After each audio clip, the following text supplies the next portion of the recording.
everyone, welcome to Creatrix my dear students. We are back with a bang with लक्ष्य batch 2.0 और आप देखने जा रहे हो नेटवर्क का एक बेहतरीन lecture.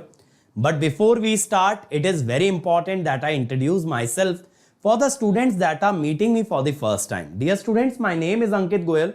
I got All India Rank 1 twice in GATE in 2014 and 2018. I was awarded gold medal by President of India himself in the year 2013 when I graduated from IIT. Till date, I have trained over 2 lakh students and currently I am working as a director at an academy for the GATE department. अब मेरे सभी बच्चे मेरे बारे में ये सारी बातें जानते हैं, लेकिन मैं कहता हूं बेटा सबसे इंपॉर्टेंट बात क्या है? इंपॉर्टेंट बात ये है बेटा कि आप लोग के लिए अन अकेडमी जितने ज्यादा से ज्यादा हो सकता है फ्री इनिशिएटिव लेके आता है और ये मेक श्योर करता है कि हमारे बच्चे हर कंपटीशन में सबसे आगे रहें. इसी डायरेक्शन में है ये लक्ष्य बैच 2.0 जो कि आपको आपके लक्ष्य तक पहुंचाएगा, आपको आपका टारगेट हिट करने में मदद करेगा. That is get 2023.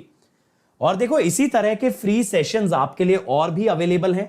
आपको बस इस लिंक पे जाना है और यहां पे ना ढेर सारे प्रैक्टिस क्वेश्चन है. अगर आप इस लिंक पे जाओगे ना, आपको ना यहां पे कंसेप्ट थ्रू क्वेश्चन में नेटवर्क का क्वेश्चन प्रैक्टिस मिलेगा. गेट पीवाईक्यू बाय एआईआर 1 में आपको नेटवर्क के पीवाईक्यूज मिलेंगे इलेक्ट्रिकल और ईसीई के. तो अगर आप इस सीरीज के साथ ये दोनों सीरीज भी फॉलो करते हो तो आपसे नेटवर्क का कोई क्वेश्चन नहीं बचेगा. That is a guarantee. शुरू करें भाई. पहले एक बार रिकैप कर ले बंधु, एक बार रिकैप कर लें क्या देख चुके हैं. रिकैप करना भी तो जरूरी है.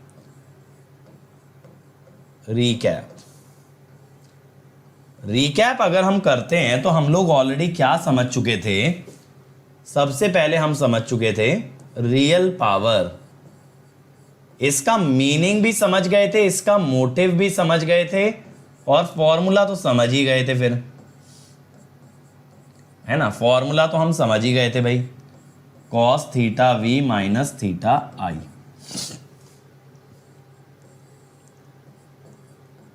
इसके अलावा एपरेंट पावर, इसका भी मैंने आपको मीनिंग समझाया था भाई कि अगर सिस्टम का वोल्टेज और करंट देखा जाए तो जो सिस्टम के अंदर पावर होनी चाहिए दैट इज एपरेंट पावर, और जो एक्चुअली होती है दैट इज रियल पावर. ये बात क्लियर हो गई.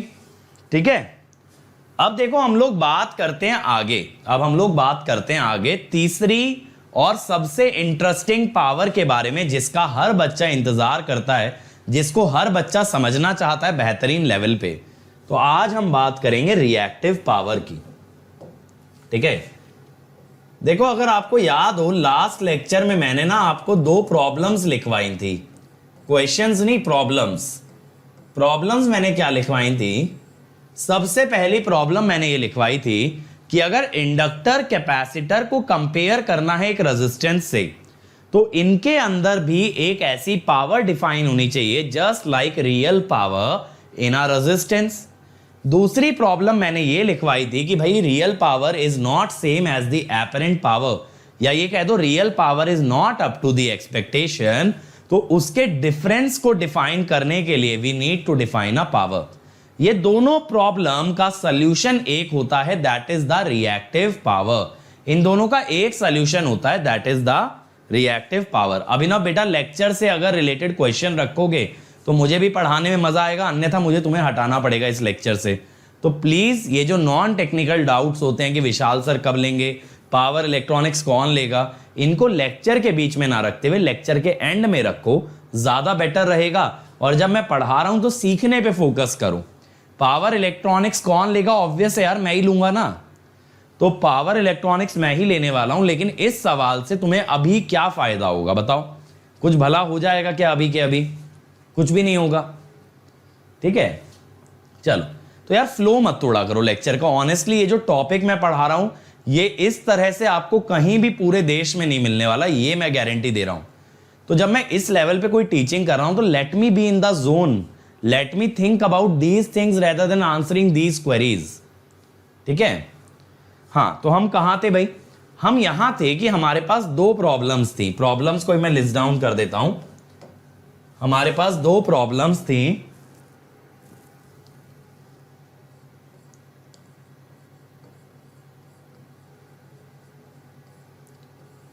ठीक है, one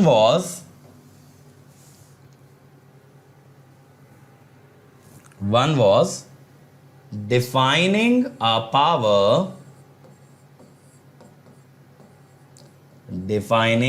power similar to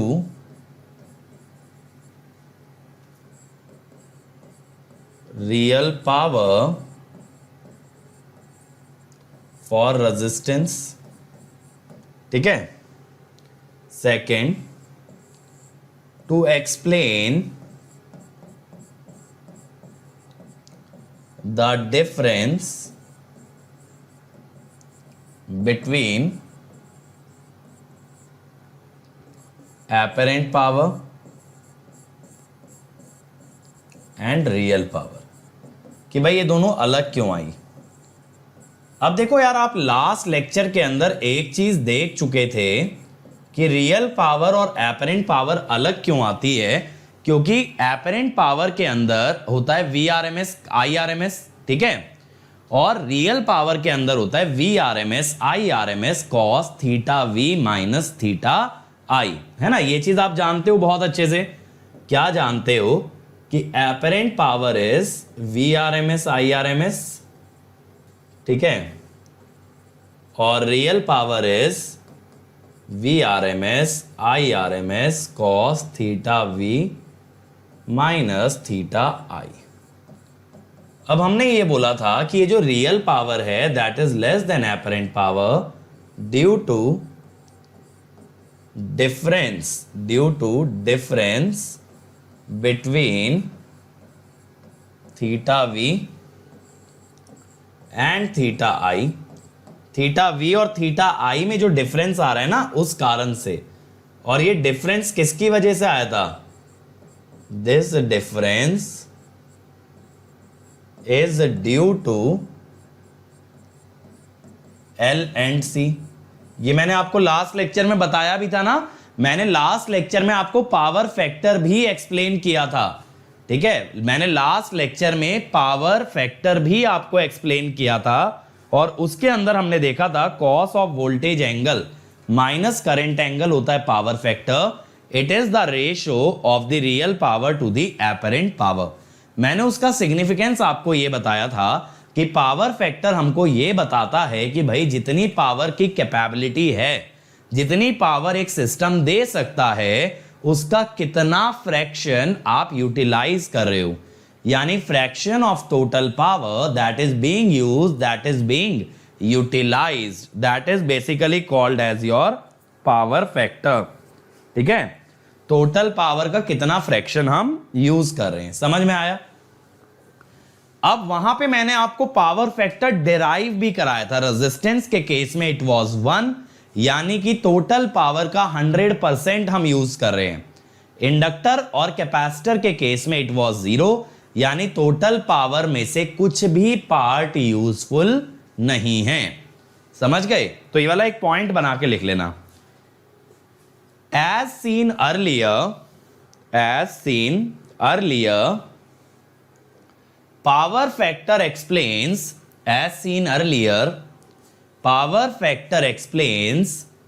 what fraction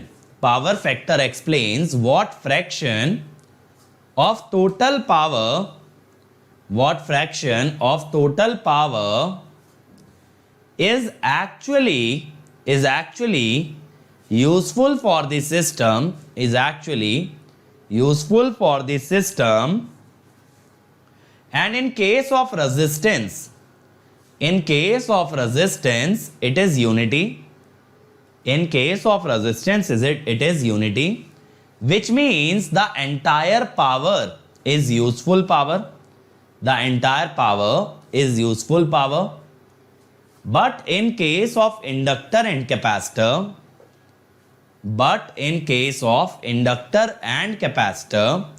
it is 0. In case of inductor and capacitor it is 0, which means entire power is unuseful. Entire power is unuseful या not useful. Is not useful. ठीक, तो भैया इन दोनों समस्याओं का एक समाधान होता है, that is termed as reactive power, that is termed as reactive power. तो देखो क्या होता है, एक रेजिस्टेंस के केस में we define real power as I square R। तो ऐसे ही एक रिएक्टेंस के केस में we will define reactive power as I square X। समझ गए? मैंने बताया था ना, reactance is analogous to resistance for the case of inductor and capacitor. तो इंडक्टर कैपेसिटर के लिए रेजिस्टेंस के एनालॉगस कौन सी क्वांटिटी है? रिएक्टेंस। तो जैसे आई स्क्वायर आर एक रेजिस्टेंस की पावर होती है, ऐसे ही आई स्क्वायर एक्स एक रिएक्टेंस की पावर हुई। तो अगर रेजिस्टेंस की पावर को रियल पावर बोला तो रिएक्टेंस की पावर को बोला रिएक्टिव पावर। तो इसको क्या नाम दिया? क्यू। इसको क्या रिप्रेजेंटेशन दिया? क्यू। और इसको क्या बोला? Reactive power, reactive power. ठीक है, अब मेरे भाई एक पॉइंट लिखो, just like I square R represents, just like I square R represents power of a resistance, power of a resistance, similarly I square X represents, similarly I square X represents power of L or C। I square X represents power of L or C। देखो यार, जब हमने AC analysis start किया था वहीं पे मैंने आपको बताया था, AC एनालिसिस में हमारा ऑब्जेक्टिव यह है कि रेजिस्टेंस, इंडक्टेंस और कैपेसिटेंस इनको साथ में ट्रीट करना है। इन तीनों एलिमेंट को अलग अलग लेके नहीं चलना, हम लोग कॉम्प्लेक्स नंबर की टर्म्स में तीनों को एक साथ कंबाइन करेंगे इन टर्म्स ऑफ इंपीडेंस। तो भाई जब रेजिस्टेंस का बनाया रिएक्टेंस, फिर हमने डिफाइन किया इंपीडेंस, तो ऐसी पावर का भी तो कोई एनालॉगस टर्म डिफाइन करना पड़ेगा, तभी तो आप ये कह पाओगे कि एक्चुअली आप इंडक्टर कैपेसिटर को रेजिस्टेंस की तरह से ट्रीट कर रहे हो। भाई रेजिस्टेंस में तो पावर भी होती है आई स्क्वायर आर, तो अनलेस आप एक ऐसी पावर डिफाइन कर दें रिएक्टेंस के लिए, तब तक आप ये नहीं कह सकते रेजिस्टेंस, इंडक्टेंस और कैपेसिटेंस सेम लेवल पे आ गए। उसके लिए मजबूरन हमें डिफाइन करना पड़ा रिएक्टिव पावर आई स्क्वायर एक्स। चमका भाई यहां तक? जल्दी से बता दो, यहां तक बात चमकी या नहीं चमकी? जल्दी से बोलेंगे, यहां तक सबको बात चमकी या फिर नहीं चमकी? Come on everybody, be quick about it यार, बी क्विक अबाउट इट। जल्दी से बोलो, चमक गया सबको? अब देखना, मैं यहां पे इसी पॉइंट को ना और थोड़ा एक्सप्लोर करता हूं। मैं क्या बोलता हूं, when we entered AC analysis,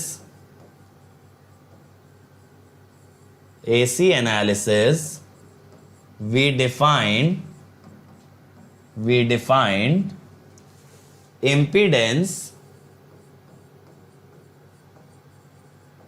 analogous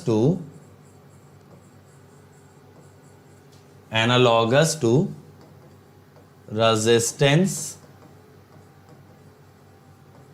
in DC circuit। ठीक है, रेजिस्टेंस वाली क्वांटिटी एक्चुअली क्या बन गई थी? इंपीडेंस। तो अगर डीसी में मेरे बच्चे आप पावर ऐसे लिख रहे थे, तो आपको ये नहीं लगता कि यहां पे पावर एसी के अंदर, मैं अभी इस पावर को नाम नहीं दूंगा, it should be I square Z. आपको नहीं लगता ये बात? ठीक है, आपको नहीं लगता ये बात कि आई स्क्वायर आर की जगह क्या होना चाहिए? आई स्क्वायर जेड।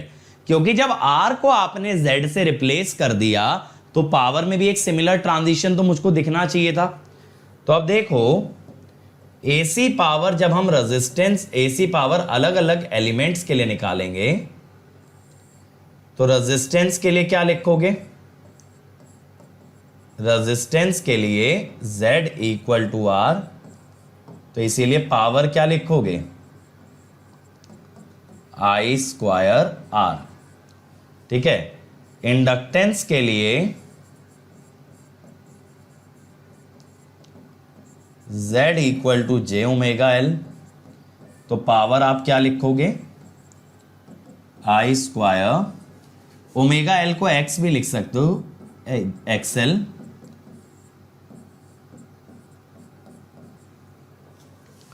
और कैपेसिटेंस के लिए क्या लिखोगे?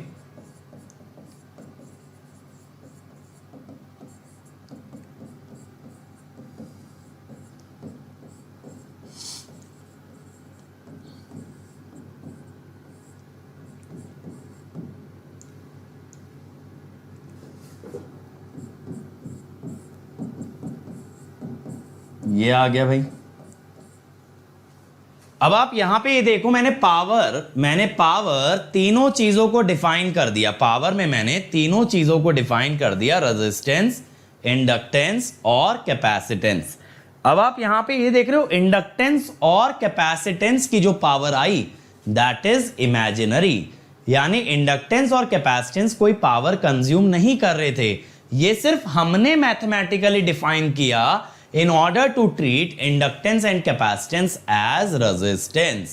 यही मैंने जब आपको इंपीडेंस डिफाइन किया था तब भी बताया था कि इंडक्टेंस कैपेसिटेंस का एक्चुअल बिहेवियर या practical behaviour is not like a resistance, लेकिन नेटवर्क एनालिसिस करते टाइम अगर इसको रेजिस्टेंस की तरह ट्रीट करना है then we have to define j omega L and 1 by j omega C। That was the Fourier transform technique, या फिर आप ये कह सकते हो that was the case of the AC analysis। तो वो प्योरली मैथमेटिकल है, उसका वास्तविकता से कोई लेना देना नहीं है। तो बेटा अगर वास्तविकता से कोई लेना देना नहीं है, ऐसे ही इसकी रिएक्टिव पावर ये बता रही है कि इंडक्टेंस कैपेसिटेंस एक्चुअल में कोई पावर नहीं कंज्यूम करते हैं, बल्कि इनकी पावर कैसी होती है? हमारी इमेजिनरी। इनकी पावर कैसी होती है? इमेजिनरी। ठीक है, चलो तो एक पॉइंट ये भी लिखना, just like impedance of inductance and capacitance, just like impedance of inductance and capacitance was imaginary, and it told us that inductor and capacitor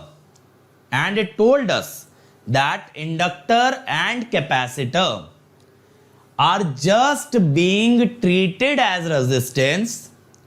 Inductor and capacitor are just being treated as resistance, but practically their behavior is not same as a resistance.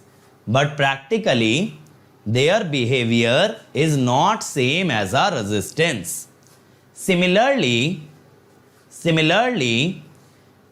we define power, ठीक है, similarly we define power for inductance and capacitance,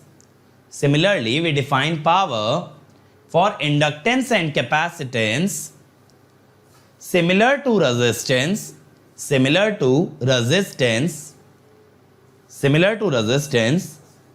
but it is just mathematical and not practical। बात चमकी भाई, बात चमकी यानी चमकी, जल्दी बताओ। बात चमक गई भाई बढ़िया तरीके से। ये जो पावर JI2XL या -JI2XC आई है, J या आयोटा आने का मतलब ही ये है कि इट इज इमेजिनरी, ये वास्तविकता में एग्जिस्ट नहीं करती। इमेजिनरी क्वांटिटीज का मतलब ही ये है कि वो मन धड़ंत क्वांटिटीज हैं, वो हमारे मन में है, दिमाग में है, बट वास्तविकता में नहीं है। इतनी बात क्लियर हो गई। अब देखो यार, ये चलो तुम तो समझ रहे हो भाई, तुम लोग तो इंजीनियर्स हो, बढ़िया लोग हो। अब इसको समझाने का ना आसान तरीका क्या होता है या खोजा गया है, या किस तरह से सिंपल वे में इसको डील कर देते हैं, हम ये कह देते हैं कि जो पावर इंडक्टर और कैपेसिटर कंज्यूम करते हैं that is called as reactive power, that is called as reactive power. Can we say that in ideal case for L and C have no phase difference as compare to R, मतलब L और C में 90 degree का shift होता है और are में 0 degree का phase shift होता है। तो आइडियल केस, कौन सा आइडियल केस की बात कर रहे हो? ये सब आइडियली तो चल रहा है, प्रैक्टिकल क्या चल रहा है भाई? हम यही तो कह रहे हैं ना कि एल और सी की पावर इमेजिनरी है, रीजन बीइंग कि हमें मैथमेटिकली इनको एक साथ ट्रीट करना है, मैथमेटिकली साथ लेके चलना है। तो जितनी चीजें रेजिस्टेंस में डिफाइन होंगी उतनी ही चीजें इंडक्टर और कैपेसिटर के लिए डिफाइन होंगी। तो जैसे रेजिस्टेंस में पावर है ऐसे इंडक्टर कैपेसिटर में पावर है, बट एक्चुअली ऐसा कुछ नहीं होता, इसीलिए हमने क्या लगा दिया उसके आगे, जे। अब मेरी बात को सुनना, लोग कैसे समझाते हैं, जो पावर रेजिस्टेंस लेता है वो है रियल और जो इंडक्टर कैपेसिटर लेते हैं वो है रिएक्टिव। लेकिन अगर आपको याद हो इस टॉपिक का लेक्चर 1 यानी लेक्चर नंबर 47, उसके अंदर मैंने आपको क्या बताया था, इंडक्टर कैपेसिटर के पावर का ग्राफ बना के दिखाया था और आपको प्रूव किया था कि इंडक्टर कैपेसिटर एसी में in a complete cycle they do not consume any energy. मैंने आपको दिखाया था आधी साइकिल अगर एब्जॉर्ब कर रहा है तो आधी साइकिल डिलीवर करेगा, तो नेट एनर्जी एब्जॉर्ब्ड इज 0। तो यानी अगर आप ये कहते हो ना लेमन भाषा में कि भाई इंडक्टर कैपेसिटर ने जो पावर ली that is the reactive power, तो आप गलत हैं। इंडक्टर कैपेसिटर कोई पावर नहीं लेते। ठीक है, एक बार ये वाला पॉइंट लिखो, why is it wrong to say, question बना के लिख लो, why is it wrong to say why is it wrong to say that power consumed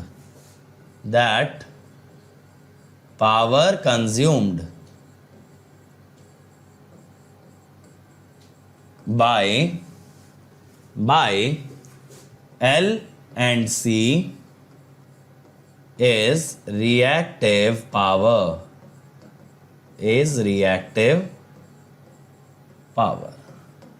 ठीक है। why is it wrong to say power consumed by L and C is reactive power, ठीक है। अब यहां पे ये वाला पॉइंट लिखना, a practically inductor and capacitor with AC supply, practically inductor and capacitor with AC supply do not consume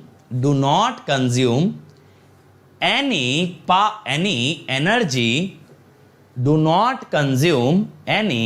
energy, as they absorb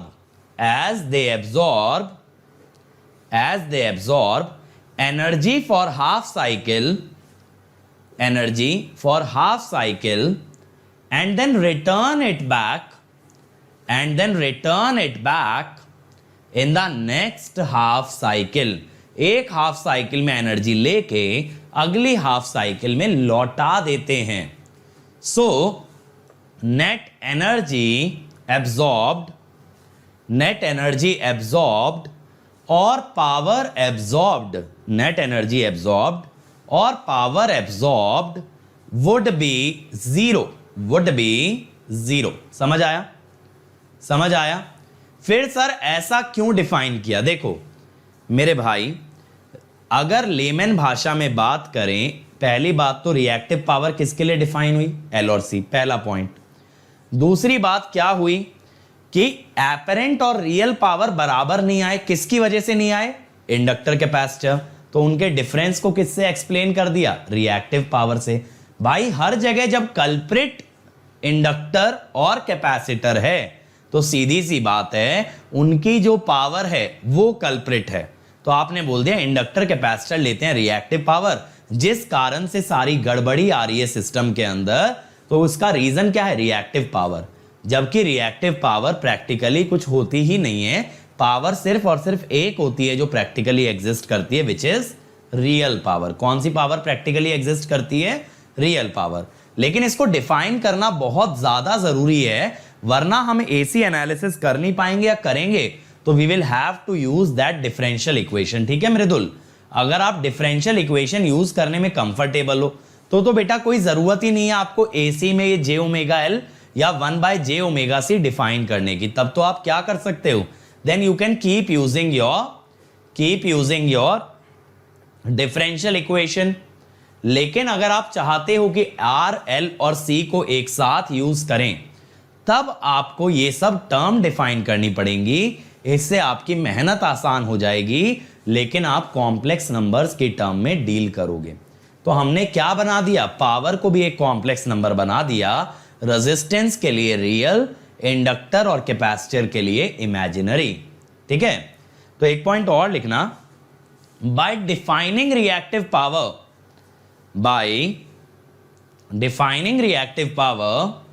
we have made power also as a complex number, which is real for resistance, and imaginary for inductance and capacitance,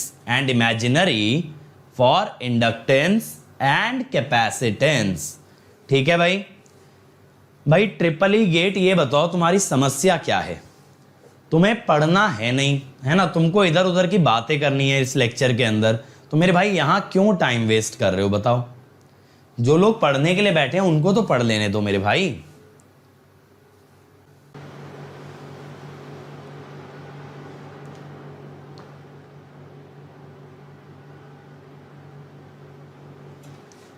चलो अब video clear है ना? हाँ, तो देखो एक point और लिखो, the difference between real power and apparent power,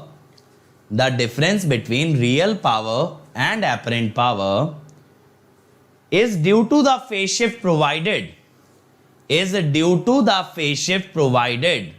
by inductor and capacitor,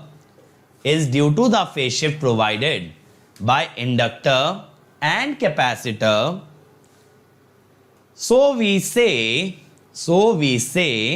reactive power is the reason for difference between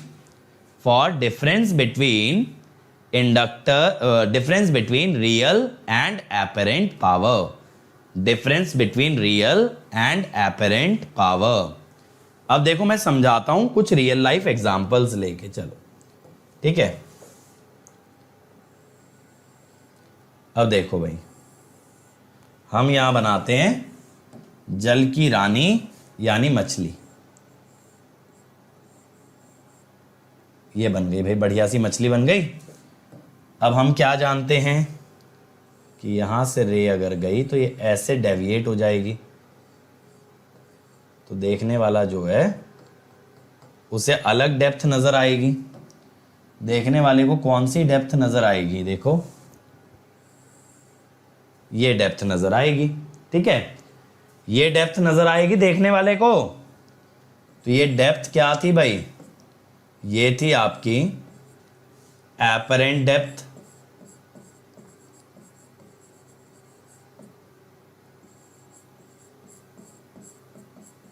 इसको आपने मान लिया जैसे कि ये रिप्रेजेंट कर रही है एस, और ये थी आपकी रियल डेप्थ, मान लो ये रिप्रेजेंट कर रही है पी। तो आपने बोला इन दोनों का डिफरेंस क्या है? क्यू। आपने इन दोनों का डिफरेंस क्या समझा दिया? क्यू। समझ में आया? एक्चुअली अगर आप सोचो मछली की रियल में डेप्थ कितनी है? रियल में डेप्थ तो इतनी है ना, बट मुझे दिख इतना रही है, तो मैं कह रहा हूं बाकी डेप्थ कहां गई? वो रिएक्टिव पावर के एनालॉगस हो गई। भाई बाकी की डेप्थ तो कभी थी नहीं, मछली तो यहां कभी थी नहीं, मछली तो यहां कभी थी नहीं, ये मेरा वहम था। असलियत और मेरी इमेजिनेशन या मेरी एक्सपेक्टेशन का डिफरेंस मैंने एक्सप्लेन कर दिया रिएक्टिव पावर। इनका डिफरेंस मैंने एक्सप्लेन कर दिया किसकी मदद से? रिएक्टिव पावर की मदद से। समझ में आई कहानी? एक्चुअल में ना तो एपरेंट पावर है ना तो रिएक्टिव पावर है, सच्चाई ये है, सच्चाई ये है, लेकिन मुझे दिखी वो, तो मेरे देखने में और सच में जो फर्क था that is reactive power, that is reactive power. एक और एग्जांपल,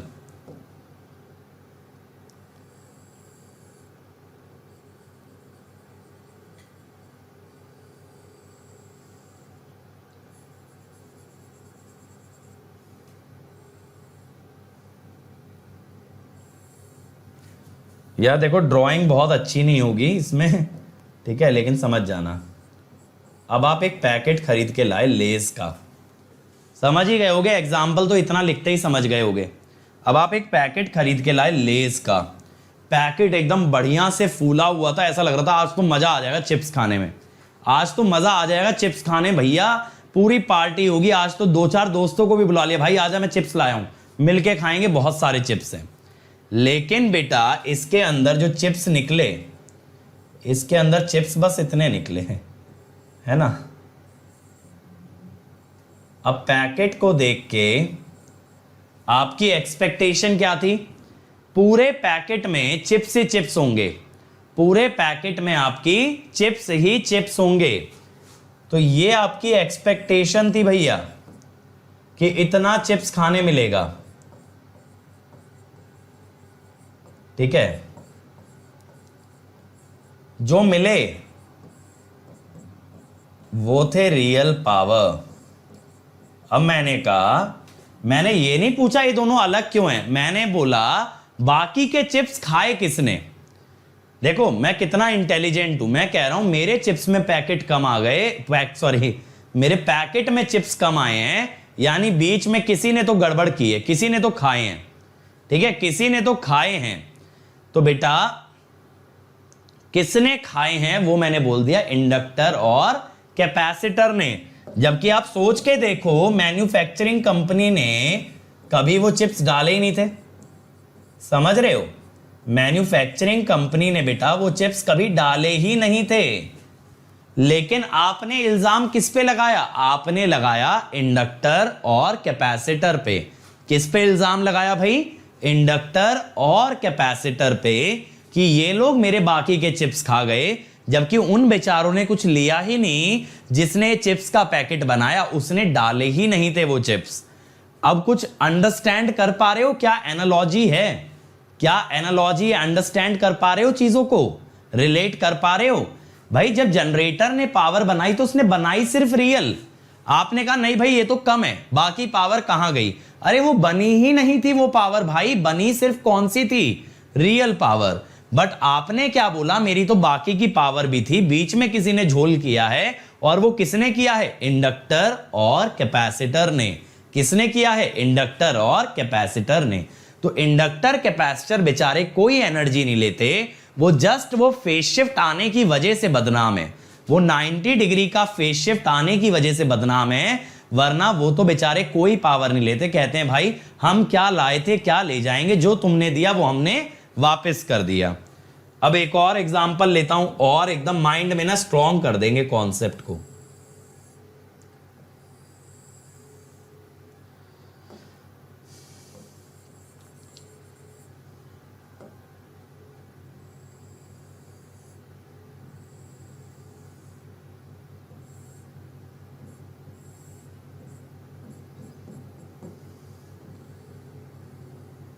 अब भाई देखो,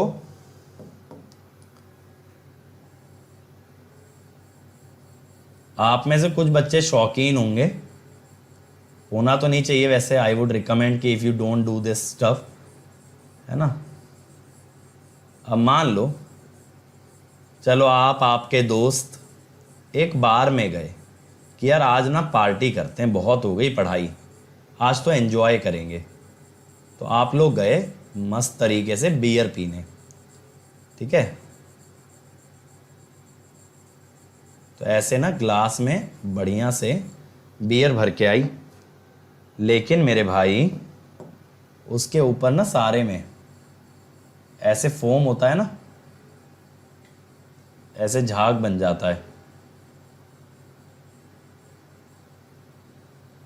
ऐसे सारे में झाग था।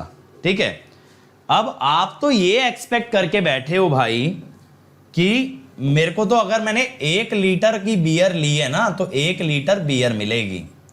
आपने क्या एक्सपेक्ट किया कि मान लो चलो 1 लीटर तो ज्यादा हो गया, 500 ml का अगर आपका ग्लास था तो आपको उसके अंदर 500 ml की बियर मिलेगी, ये आपने मान लिया। लेकिन जब आप पीने लगे तो बियर तो कम निकली, बियर तो कम निकली। अब आपने बोला मैंने बियर तो 500 ml ऑर्डर की थी, बाकी की पी किसने? मान लो 400 ml निकली, तो आपने बोला ये 100 ml पी किसने? तो बेटा वो थी ही नहीं, पिएगा कोई कैसे? वो भरी ही नहीं गई थी, भरी ही इतनी गई थी। तो ये जो डिफरेंस आया, this will be called as reactive power. समझ रहे हो? आपने कहा बची हुई बियर कौन पी गया? इंडक्टर और कैपेसिटर। ठीक है, किसने पी ली? इंडक्टर और कैपेसिटर। ठीक है, समझ गए? समझ में आई अब कहानी भाई? कैसे रियल पावर, रिएक्टिव पावर और एपरेंट पावर है। तो ये चीज ध्यान रखो, जो मैन्युफैक्चरर है, आपके केस में मैन्युफैक्चरर है जनरेटर।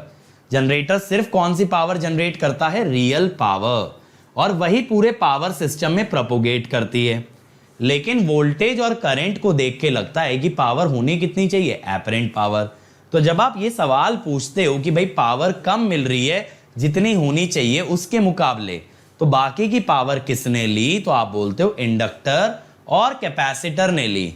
इंडक्टर और कैपेसिटर ने ली, और उस पावर को क्या बोल दिया? Reactive power. Reactive power.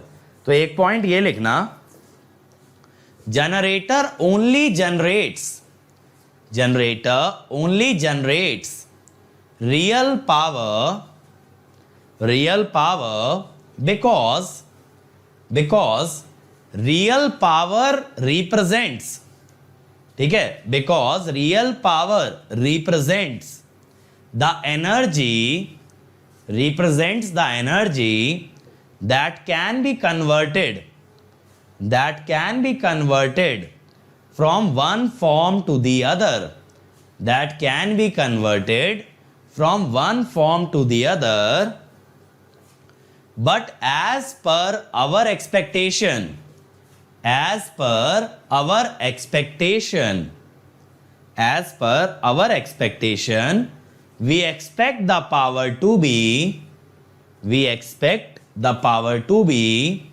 apparent power, apparent power based on voltage and current, based on voltage and current, okay, based on voltage and current. So we define the difference between them, so we define the difference between them as the power absorbed by, difference between them as the power absorbed by inductance and capacitance, as the power absorbed by inductance and capacitance, which does not practically happen, which does not practically happen. कौशल का सवाल है कि sir reactive power फिर define करके complexity क्यों बढ़ाएं? बेटा ये मैं इस लेक्चर के अंदर तीसरी बार आंसर कर रहा हूं। अगर आपने रिएक्टिव पावर नहीं डिफाइन की, इंडक्टर कैपेसिटर रेजिस्टेंस की तरह नहीं ट्रीट हो सकते, you can't solve using the complex number, you will have to use differential equation. अब अगर आपको डिफरेंशियल इक्वेशन से सॉल्व करने में मजा आता है तो definitely you can try doing that, उससे भी आंसर सही आएगा हमेशा। लेकिन अगर आप चाहते हो कि भैया मेहनत बच जाए तो फिर आपको कॉम्प्लेक्स नंबर्स में आना पड़ेगा, जिस कारण से इंडक्टर कैपेसिटर को जब रेजिस्टेंस के भांति ट्रीट किया जाएगा तो we have to define one power for it, that is reactive power. ठीक है, समझ आया? और ये शुभम अलग ही रीजन दे गए हैं बीच में टू कैलकुलेट पावर फैक्टर। अरे मेरे भाई पावर फैक्टर तो तभी आया ना जब रियल और एपरेंट पावर डिफाइन हुए। अगर सिर्फ रियल ही रियल डिफाइन कर दो काहे का पावर फैक्टर। चलो अब ये बात क्लियर हो गई भाई, यहां तक जल्दी से बताओ एकदम दिमाग में बैठ गई या नहीं बैठ गई रिएक्टिव पावर। तो देखो जहां कहीं इंडक्टर कैपेसिटर होगा ना, जहां कहीं इंडक्टर कैपेसिटर होगा तो वहां पे आपका रिएक्टिव पावर भी डिफाइन होगा। ठीक है, वहां पे आपका रिएक्टिव पावर भी डिफाइन किया जाएगा। अब बहुत सारे बच्चे ऐसा बोलते हैं कि सर मशीन के अंदर ये कह देते हैं कि reactive power is required for the transmission और फॉर कैरिंग रियल पावर। तो बेटा एक्चुअली वहां रीजन ये होता है कि इंडक्टेंस एक ऐसा एलिमेंट है जो एनर्जी ट्रांसफर में मदद करता है। अगर इंडक्टेंस आ गया तो किस पावर के बारे में बात करोगे? Reactive power. फिर हम ये कहते हैं मशीन बिना रिएक्टिव पावर के नहीं चलती। मशीन के अंदर होती है कॉइल, कॉइल होती है इंडक्टर, इंडक्टर के अंदर कौन सी पावर डिफाइन करोगे? Reactive power. यानी जो भी सिस्टम बिना इंडक्टेंस के काम नहीं कर सकता उसमें आप इनडायरेक्टली ये कह देते हो बिना रिएक्टिव पावर के सिस्टम काम नहीं कर सकता। बिना रिएक्टिव पावर के आपका सिस्टम काम नहीं कर सकता।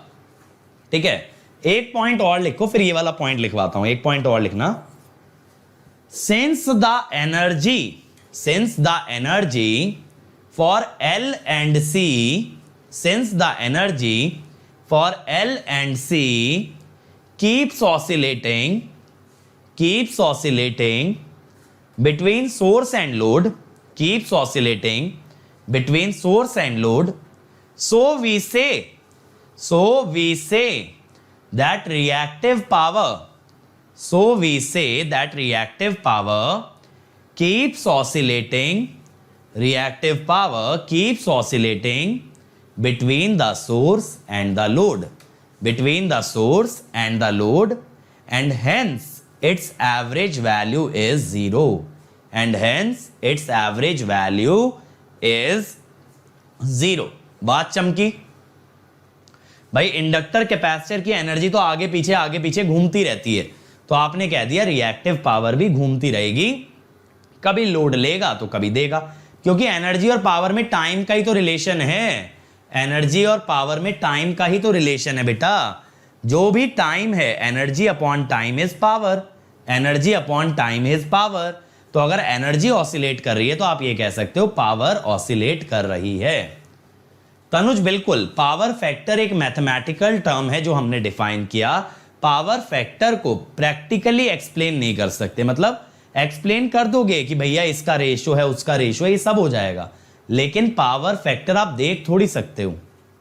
ठीक है, रियल पावर तो एक वॉट मीटर लगाओ यूं आ जाती है, पावर फैक्टर के लिए मीटर वगैरह डिजाइन हो जाता है, but it is purely mathematical. समझ गए? बट पावर फैक्टर एक बहुत इंपॉर्टेंट टर्म है जो ये बताता है सिस्टम की काबिलियत का कितना बढ़िया यूज किया जा रहा है। अब एक क्वेश्चन बना के लिखो, why do we say that flux generation in a machine, why do we say that flux generation in a machine requires reactive power? अब एक पॉइंट लिखना, magnetic flux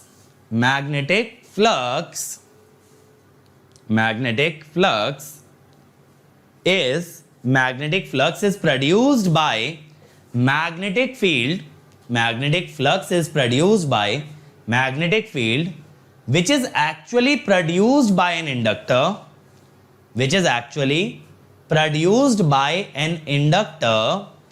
so we say that since inductor has reactive power, since inductor has reactive power, flux production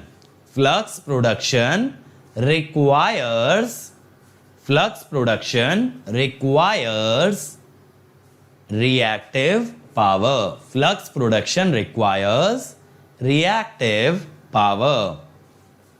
ठीक है भाई, इतनी बात समझ में आ गई?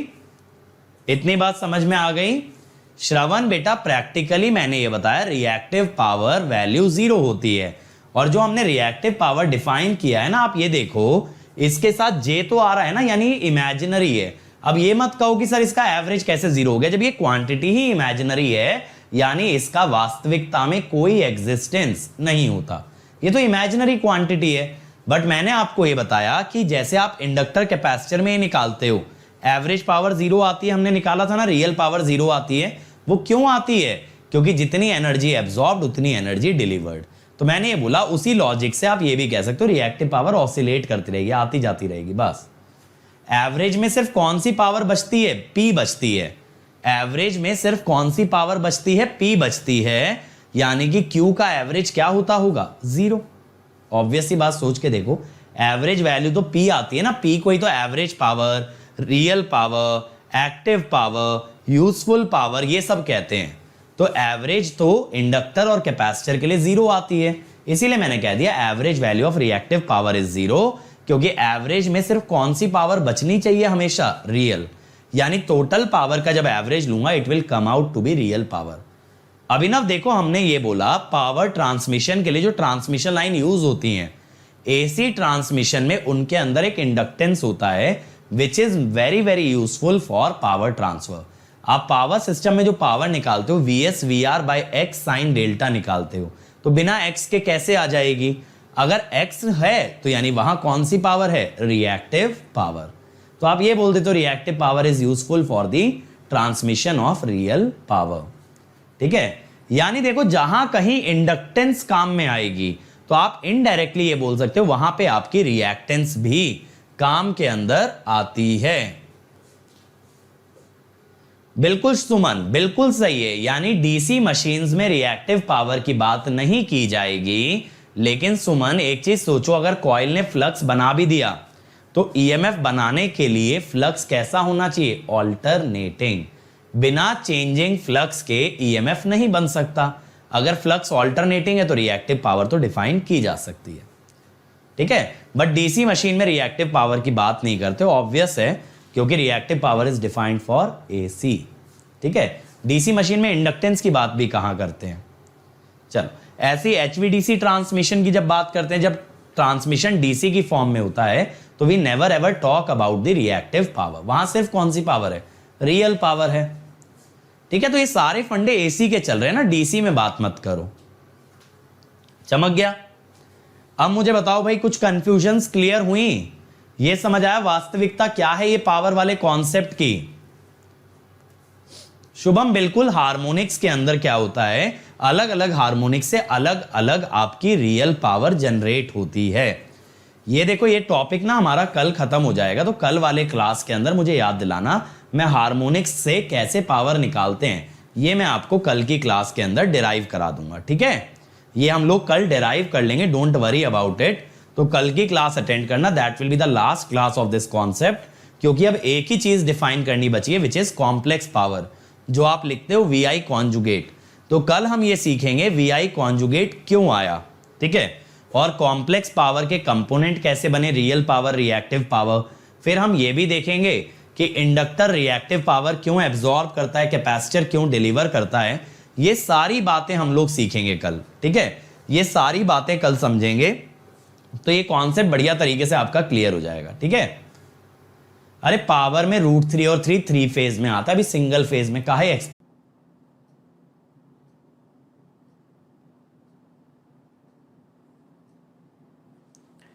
Hey everyone, so I hope you enjoyed the video बच्चों, and let me tell you little bit in detail about Unacademy and its offerings, ताकि आप लोग यार अपना सही डिसीजन ले पाओ, आप लोग डिसाइड कर पाओ आपको आगे कैसे जाना है। तो सबसे पहले मैं इंट्रोड्यूस करता हूं Unacademy Lite।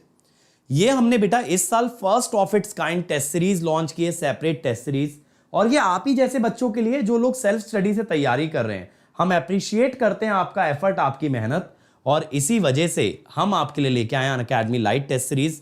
यहां पे आप खुद को टेस्ट कर पाओगे, आपको मल्टीपल टेस्ट मिलेंगे, वो भी मिनिमम प्राइस में। आपको मिलेंगे topic test, subject test, multi subject test और फिर मॉक टेस्ट, और सबके सब हाईएस्ट क्वालिटी के मिलेंगे। और यहां पे आपको ना लाइव एनालिसिस कराया जाएगा टॉप एजुकेटर्स के साथ, तो आपको बस क्या करना है, अनअकैडमी ऐप पे जाके लाइट सिलेक्ट करना है और वहां पे पेमेंट करते टाइम अंकित ESE कोड लगा देना, ताकि आपको ये टेस्ट सीरीज मिनिमम प्राइस में ऑफर हो जाए। ठीक है, और देखो हमने बेटा आपके लिए लॉन्च किया है Unacademy study material called as notes. तो ये जो हमारे बच्चे प्लस या आइकॉनिक ज्वाइन करते हैं उनके लिए स्टडी मटेरियल लॉन्च किया गया है, और मैं बता रहा हूं बेटा इंडिया का बेस्ट स्टडी मटेरियल है, और ऐसे नहीं बोल रहा हूं, खुद देखा है तभी बोल रहा हूं। और क्यों है बेस्ट? पहली बात तो बेटा प्रेजेंटेशन लाजवाब, जो कलर्स यूज किए हैं, जो फॉर्मेटिंग यूज की है, वो एक लर्नर को हेल्प करेगा आगे पढ़ने में। मतलब क्या होता है ना, बच्चे यूजुअली बुक्स को इग्नोर करते हैं, पढ़ना नहीं चाहते, भागते हैं, लेकिन यहां आप भागोगे इसे पढ़ने के लिए। इतना इंटरेस्टिंग वे में कंटेंट डिलीवर किया गया है। दूसरी बात बेटा, सभी टॉप एजुकेटर्स की राय लेके, उनके इनपुट्स लेके बनाया है, और हमारे टॉप एजुकेटर्स ने इसे ना 9 on 10 और 9.5 on 10 रेटिंग दिया है। और यहां पे हर टॉपिक के बाद सॉल्व्ड एग्जांपल्स हैं, जिससे आपको समझ आएगा इस टॉपिक से कैसा क्वेश्चन बनता है। चैप्टर के एंड में प्रैक्टिस क्वेश्चन है, ताकि आप एक बार ट्राई तो करके देखो आपको समझ कितना आया।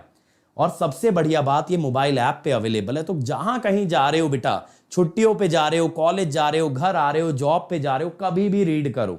और ये हमारे प्लस और आइकॉनिक वाले बच्चों के लिए है, तो इसीलिए अगर आपको चाहिए तो आपको अनअकैडमी ज्वाइन करना पड़ेगा। और कोड आप जानते हो मेरे भाई अंकित ESE, ये कोड ना सिर्फ आपको मैक्सिमम डिस्काउंट दिलवाएगा, बल्कि आपको साथ मेरे साथ कनेक्ट करेगा, क्योंकि यार अगर मेरे साथ कनेक्ट हो गए और मेहनत कर ली तो गारंटीड रैंक है। और अगर आप आइकॉनिक लेते हो तो और मजा आएगा, क्योंकि ये सारा मटेरियल आपको घर पे डिलीवर कराया जाएगा। तो आपको बस 1 साल या 1 साल से ज्यादा का ना आइकॉनिक सब्सक्रिप्शन लेना है। और आइकॉनिक में बेटा और भी बेनिफिट्स हैं जो मैं आपको आगे बताऊंगा। और देखो यार, यहां पे अगर मैं बात करूं रिजल्ट्स की, तो आप हमारे रिजल्ट्स देखो, हम अपनी क्या तारीफ करें, हम अपने बारे में क्या बताएं, हमारे स्टूडेंट्स, हमारे रैंकर्स बता रहे हैं। तो इतनी सारी सक्सेस स्टोरीज, और ये सारे बच्चे बेटा एवरेज स्टूडेंट्स थे, जिन्होंने इस बार मचाया, और कैसे लगातार हमारे साथ मेहनत करके इलेक्ट्रिकल में बेटा 10 में से टॉप 6 रैंक्स हमने प्रोड्यूस किए, हिस्टोरिकल रिजल्ट प्रोड्यूस किया है। और आप अगले साल इस लिस्ट का हिस्सा बन सकते हो, कैसे? अनअकैडमी ज्वाइन करके, और उसमें भी using the code Ankit ESE। और देखो अगर अनअकैडमी ज्वाइन करना है ना, तो आइकॉनिक लीजिएगा।